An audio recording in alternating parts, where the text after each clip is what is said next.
Hey y'all, welcome back to my channel. If you have not, my name is Della, by the way. If you have not heard the stuff going around about Tyler Perry and what he said about black women, I will try to insert it here.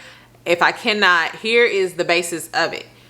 He was pretty much saying if you're a black woman, black women are now kind of higher earners, and most of the time, and I would say that's not even a black woman thing, it's becoming a woman thing, but they are a lot of times the higher earner, and so they should just, if they find a man who can just pay the light bill, they should settle for that man. If he's a good man, you know, he loves God, he has good character, all the things, and the only thing he's lacking is the income, and all he can do is pay the light bill, then they should settle with that man. Now, first of all, I do want to say, when did we start listening to Tyler Perry for marriage advice? He ain't married, I don't think, at least from my understanding.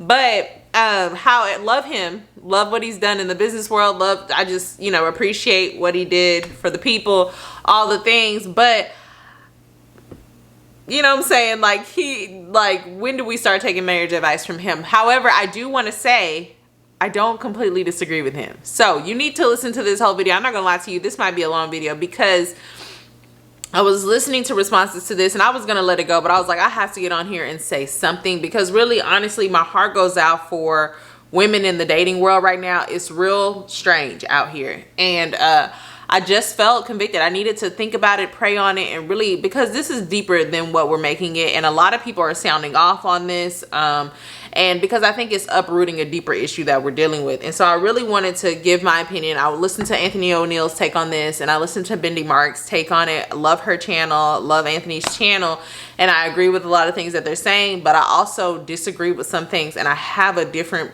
perspective, just something else to add to the table. I want to unpack it from a man perspective first. I'll do that first because I'm not a man. And then I'm going to end it with talking to us as women, because I really have a problem with us in this season, and just,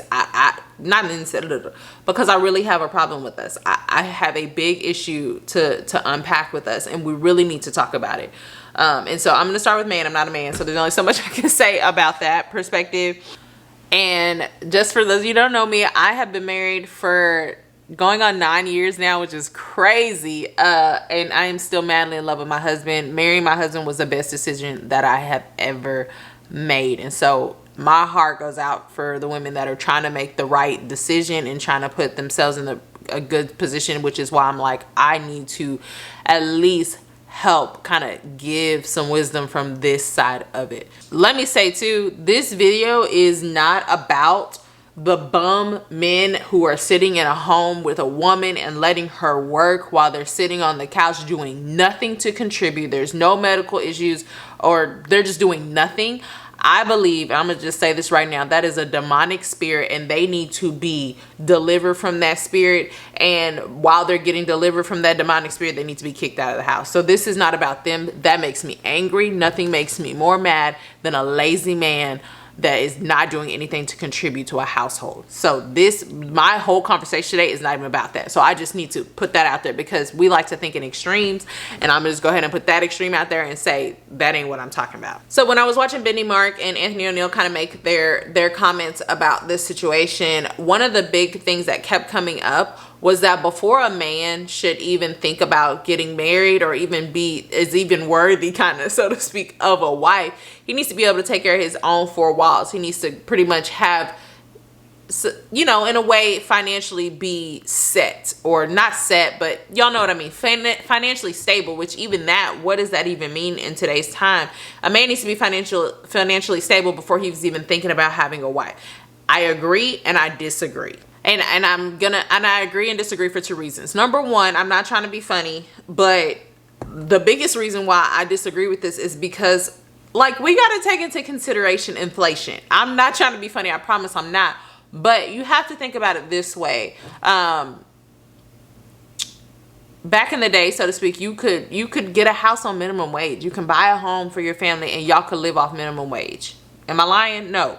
And so, shoot, not even just back in the day, you got to think about the changes within the last 5 years. I feel like even the last 5 years have made it really increasingly difficult just to live. And it's real easy for us to come, especially those of us who maybe bought a house before things went crazy. It's real easy for those of us, just from positions of privilege. I'm always trying to check my positions of privilege because we all have them. And so it's real easy to look and say, oh, you need to have a home, you need to have this. Or the other end of that is, well, no, nobody's saying you got to own a home, but you got to have a shelter, a place for them to live. Yes, you need to have shelter, a place to live. But how easy to say, oh, you shouldn't be looking for a woman to help contribute to you having more. An apartment should be okay for you while you sit in your house that you bought 5 years ago. Y'all, this fly is about to be the death of me. While you sit in your house that you bought 5 years ago, before the market went crazy, before interest rates was looking like they trying to be in the double digits. So I think we have to be very, very careful about that messaging, because I always, my heart goes out to a young man too. Like, what are we telling him? Like, what message are we sending him? And then this wasn't even in my notes, but that's when we have to be careful, because that's when we start sending messaging to men that you got to go out here and get it any way that you can get it.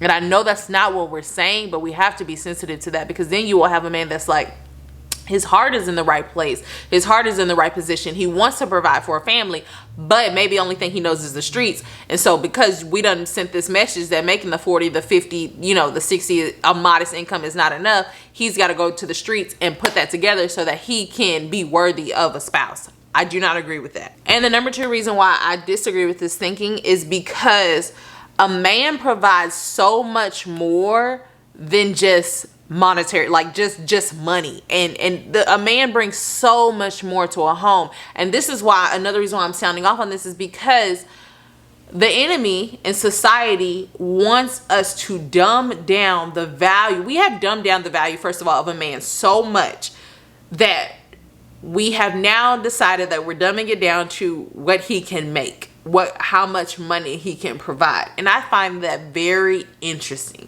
because if we can be so distracted by just the amount of money that he makes, then we forgo the other things that a man provides. Sis, a man in your home, okay, pause. A man. I'm saying a man. Capital M, capital A, capital N, because here's my other issue with what Tyler Perry was saying is that, if all a man can provide is a electricity bill, then, but he has all these other godly characteristics. Well, that's a contradiction, because if a man truly loves the Lord, if a man truly has strong character, if a man, is hearing from the Holy Spirit is going to tell him, all right, homeboy, we've got to provide more. Because the light bill, that ain't gonna cut it, right? So I definitely agree with that. That is not gonna cut it.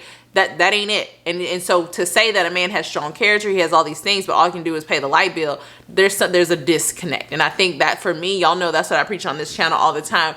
We've got to stop disconnecting our faith walk with everything else that's going on in our life. The Holy Spirit will inspire you to do what you need to do to make the moves you got to make while you're here on earth, okay? But a man, sis, a man in your home, the value of a man, you're married obviously, but the value of having a husband, a man of God in your home cannot be quantified. You can't give it a number. You can't say, because then you get into the conversation, well, what is the number? There is no number, because one, it costs different amounts to live everywhere, but there's also no number, because it's not that simple. And you running around saying, I need a man that's 6 foot making 6 figures. And the enemy is so excited that you're doing that, because you're missing out on the protection, the peace, the balance. Like, even just, I notice in my home, whenever my husband's not here, it's a different energy. It's a different energy. Y'all know, like, tell me in the comments, but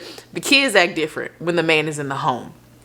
Actually, I had 2 friends over one time, and it's so funny. You can get so used to just your normal environment, but I had just had a baby, and I had 2 friends over, and the kids were doing something, and my husband said something, and then it just stopped, and they were like, oh wow, like the value, the presence of a man in the home, because they don't have that. And so I didn't even recognize it. They pointed it out and recognized it.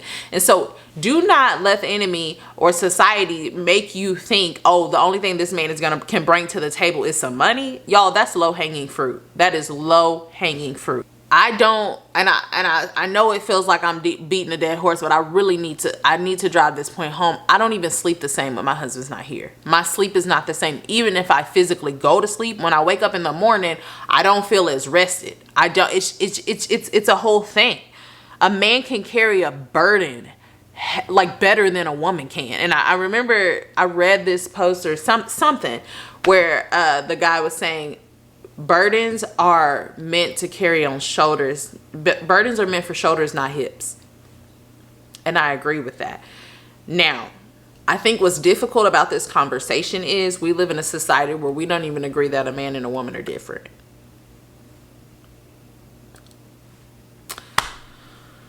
So where do you even start the conversation, right?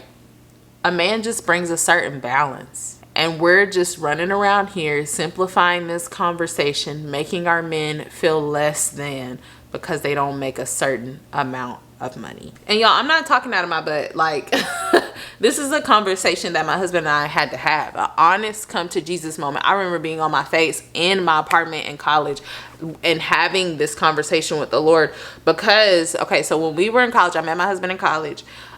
Just the mere nature of our fields, we had this conversation. Now I'm looking back, I'm like, wow, that was really mature of us to be even thinking about that at the time. But just the fact that my husband studied education, he was called, and that's another thing. We are out here having these conversations. So now we got men out here doing things that they were never called to do because they're trying to live out this society expectation that is unrealistic. But anyways, he's a teacher and he is a coach, and that was his. I was studying business at the time, and even just the offers that we got when we exited college, I was just on a track to earn a lot more money and just the field that I was in. Okay, so that was a conversation that we had to have. Hey, what's this gonna be like? Is this gonna be a problem? How's this gonna feel to you? My husband is very confident in who he is, and so he was like, that's not an issue for me. The issue is how you come at me. The issue is, how are you gonna treat and respect me? And that's all. It's always a respect thing, ladies. It's never an income thing. It's always a respect thing. And so we had that conversation. But even beyond that, I remember my husband was living in Austin. He had already graduated college because he's a year ahead of me, and I was still in college, but he was in Austin. He was just working at Lowe's, and he was studying for his certification exam. Okay, my husband is chill. If you know him in real life, you know this to be the truth. That's what I love about him. Like, he is chill. Okay. Like, I look at some of our Facebook DMs in college and be like, what you doing? Nothing, chilling. And that's what he was doing. Okay. But he's a hard worker, but he's chill. His just personality is just chill. So anyways, he was studying for this test. He failed his exam. He failed his certification exam. And I remember thinking, and that was the whole goal. He was going to go back, we were going to move back to our hometown, and he was going to teach and coach and all the things, and I was going to follow him there. I even turned down a job offer somewhere else so that I could be with him. Okay, so he fails the test, and I was like, oh, Lord. And that's the thing. My husband be like, you stress about your test too much. I'm like, no. We both stress. I stress before the test. You stress after you get the results from the test. That's the difference, okay? But anyway, but this was a big deal. This determined if he was going to get a job or not. And so I remember he was stressed, and I remember thinking, okay, Della, what is going to be your response to this, And he hadn't proposed yet, I don't think. Or maybe he did. I don't know. I can't remember. But I asked the Lord, I said, okay, what should my response be? And I remember praying. And I remember the Holy Spirit just asking me, like, do you take him for who he is? Like, just who he is, him at his core. What you see, do you take him for that? And I said, I don't know.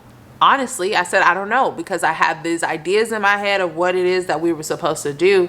And so I just wrestled with it and I prayed for it. And the best advice that somebody ever gave me, marriage advice, they were like, the person that you marry, you need to marry someone that if you were dropped off in a village in the middle of nowhere, y'all would still be in love and still be able to do life together. If everything was stripped, all titles, everything, money, everything was stripped, that y'all could still be together. And so I remember coming to his apartment one day, and I just told him, I said, listen, I've been praying, and I feel like it's been very clear that the Holy Spirit has spoken to me that you are my husband, Even if you never worked beyond Lowe's, like say you just worked your way up at Lowe's or whatever, you just dealt with boxes, you did manual labor, like that's kind of what your thing is. Like I have come to the realization that I still want you.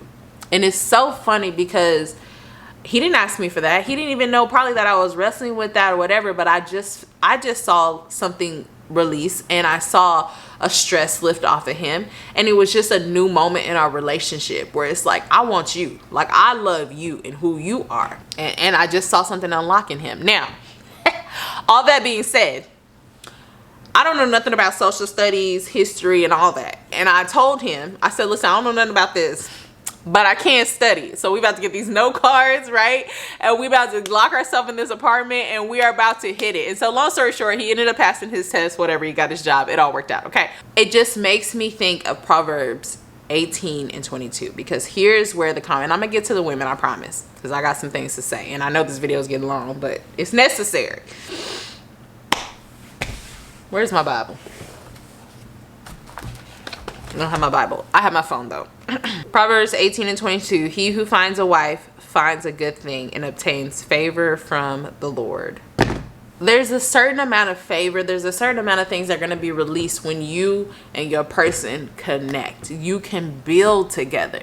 You can unlock things in the spiritual realm together. Now, what I'm not saying is marry potential. That's toxic advice, and I want nothing to do with that. But I am saying you want to marry certain qualities. Like I'm trying to help y'all. I'm trying to keep this real practical because I can't imagine dating right now. My husband was a hunter in college. Okay, he was a hunter in college, and what I mean by that, he could go get it. If something needs to be something needs to be gotten, he could go get it, and there wasn't a doubt in my mind. If something needs to be done, he could figure it out. Those qualities were there in college. He would show up to stuff, right? Like we would attend this Bible study, and a lot of times he would be the most dependable person there. He was such a dependable man, even in college, even before there was a number attached to it. And so those qualities are still to this day, they're here. He's always been selfless. He's always like, if I was cold, he provided a sweater. These sound like little things, but you can see the character in a person if you're not in a bed with them. And if you can, you know what I'm saying? Now, I'm not talking about perfection. So, you know, there's grades, but I'm saying if you could clear your eyes and you can see these qualities that are going to transfer to what it is that you actually want, which I would argue is more than a certain amount of income. Now, on to my women. Here's my problem with us.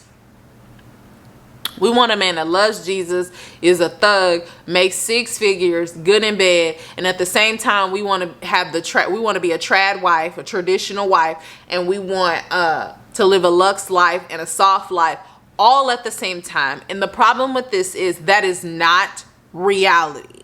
Okay? This is what makes me mad about social media. That is not reality, and it's killing your seed, it's killing your legacy, it's killing this desire, this God-given desire that you have in your heart to be married and to have a family and to walk in it, what it is that you feel like the Lord is calling you to, because you're stuck in all this stuff that social media and society is feeding you that you need, and that all has to happen at the same time. Now, full disclosure, I do live a trad wife. That's so hard to say. I didn't even know that was a thing. I do live a trad wife life, right? My husband makes it his business that I am not in these streets stressed and working a job that has me overwhelmed. He makes it his business to carry the burden of this family, because in return, because he's a smart man, in return, he is well taken care of, if you know what I mean. So, although I do live a trad wife life, and so you can be like, well, it's so easy for you to say a man don't need to make him a no. Hold up. A lot of women would not be caught dead in my situation or circumstance, right? Living out what it is that my husband can provide for me. Because God forbid that the soft life would, you know, have you, God forbid that you can't cook dinner most nights out of the week because of the soft life, right? God forbid that, you know, you don't get to do the luxe life because you got to do your own hair and nails so that you can live within the means that your husband can provide for you.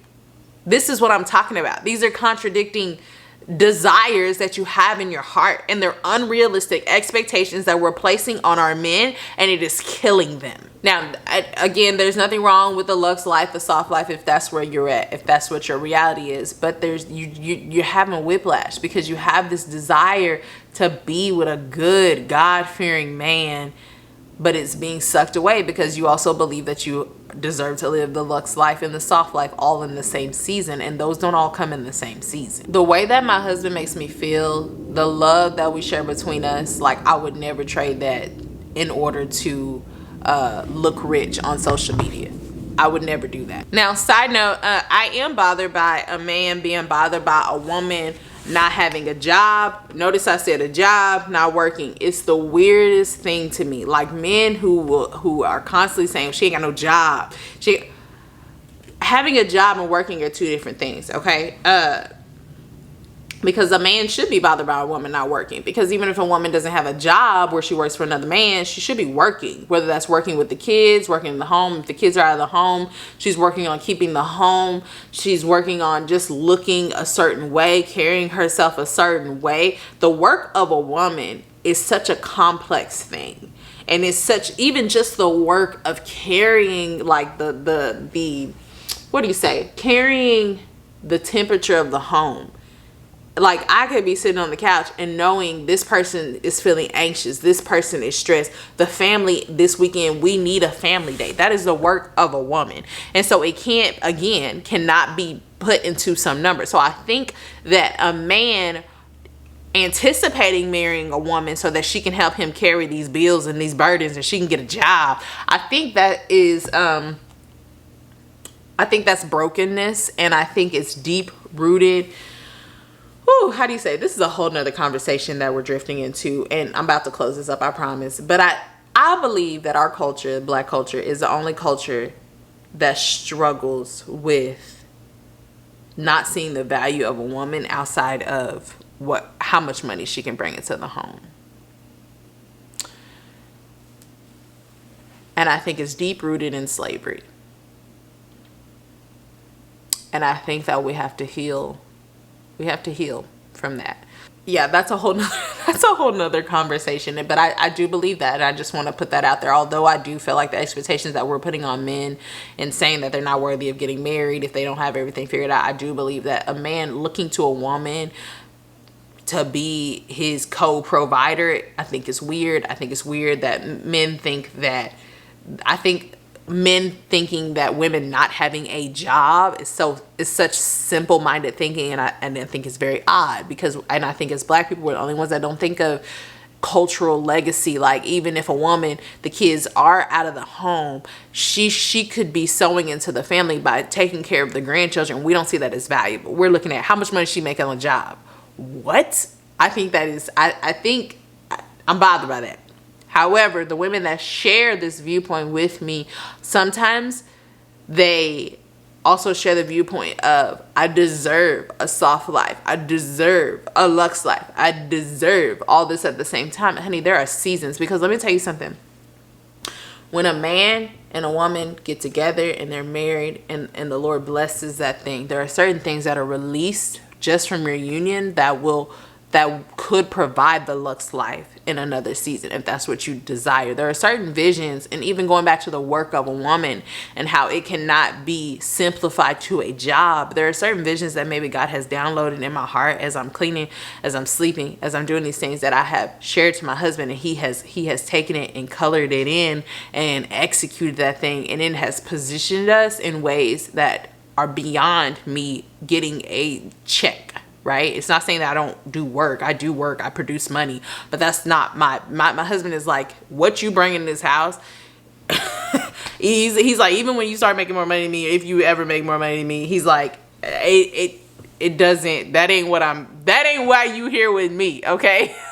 That ain't what I'm looking for from you. Okay. So yeah, I hope this video was helpful. If you please share with me what y'all's thoughts are on this. I need to get a pulse. I know people don't always comment on YouTube anymore, but I need to get a pulse, because things like this, conversations like this, they kind of break my heart, because I'm raising 3 girls and I want to know that there are just a few loud barks in society, but that there's still a solid core group of people that are seeking the Lord, seeking wisdom, and have a balanced approach to this thing. Because I do agree in ways to Tyler Perry. Don't miss out on a good man, because honey, you with him could explode a favor over his life, a business idea that he didn't know he had, a certain spiritual gifting that maybe he didn't know he had, that can really just take him to the next level. But also the light bill thing, the electricity bill, whatever it is, he said that ain't enough.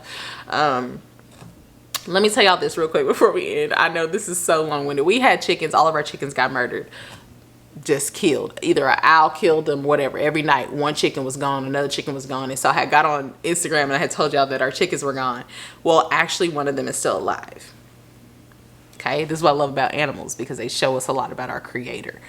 One of them is still alive, and it's actually the one that was my favorite. She's like a grayish brown color. Like, if I can find a video, I'll show it to you. And the thing is, we didn't have time to get a rooster, but we have a rooster that is free range, that lives with our neighbors, and they let it free range, and sometimes it comes over here. Y'all, she's still alive. She's still alive. You know why? Because she said, you know what, I'm gonna partner myself with this rooster, and the rooster found favor on her. He chose her. And we finna stay together. She has not been away from that rooster. They'll be out here just kind of grazing on they're not cows. Y'all know what I mean. Just eating and stuff like that. And I told my husband, I said, listen, she the one that survived. The rest of these chickens out here talking about, I don't need no man. And I'm just being kidding. And I know that's not the heart of a lot of women too. I know it's the heart out here too. Men ain't out here really trying to do what they supposed to do. But what I'm saying is, that goes back to the value of when the two become one. Anyways, I love you guys, and I will see you in the next video. Bye.